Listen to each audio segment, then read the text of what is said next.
Hello మరియు నమస్కారం. నేను డాక్టర్ కంచన్ సేన్, భారత్ హోమియోపతిలో మీ అందరినీ స్వాగతిస్తున్నాను.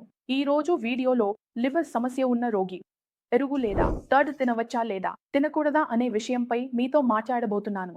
మరి వీడియోను ప్రారంభిద్దాం.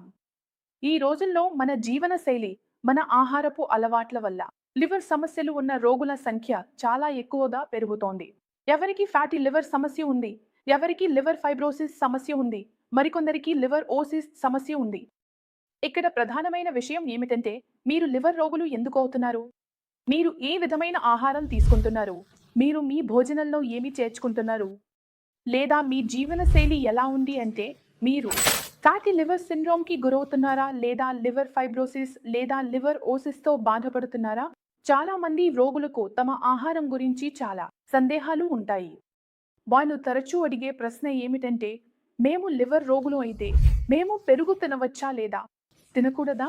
అందువల్ల మొదటగా మీరు లివర్ రోగి అయితే మరియు పెరుగు తినాలనుకుంటే ముందుగా పెరుగులో ఏ లక్షణాలు ఉన్నాయో, అవి ఆరోగ్యానికి ఎలా ప్రభావం చూపుతాయో, లివర్ రోగి దాన్ని తినవచ్చా లేదా తినకూడదా అనే విషయాన్ని మనం తెలుసుకుందాం.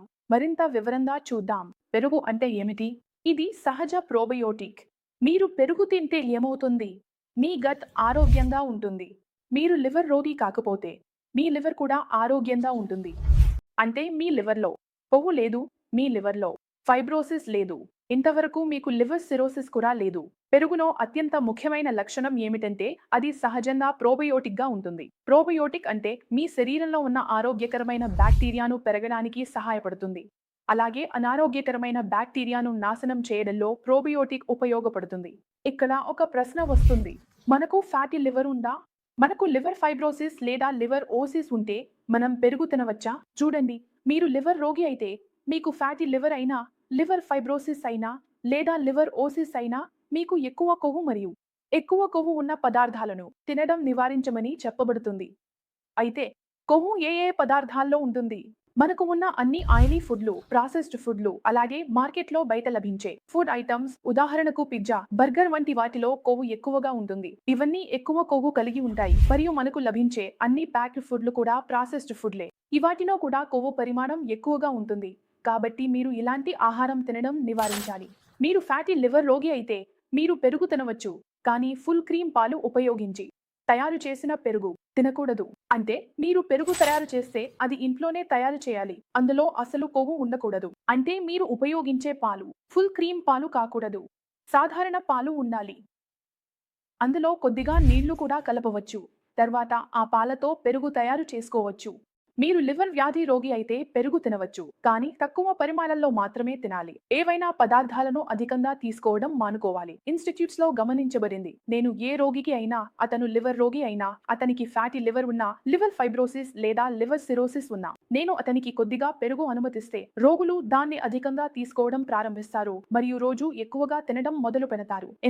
ఎందుకంటే డాక్టర్ వాళ్లకు మార్గదర్శనం ఇచ్చారు. కానీ అది నిజం కాదు. పెరుగు మీరు తినవచ్చు. లో ఫ్యాట్ పెరుగు తినండి, కానీ తక్కువ పరిమాణంలో. మీరు వారానికి ఒకసారి పెరుగు తినవచ్చు మరియు నెలలో 2 నుంచి 3 సార్లు మాత్రమే పెరుగు తీసుకోవచ్చు.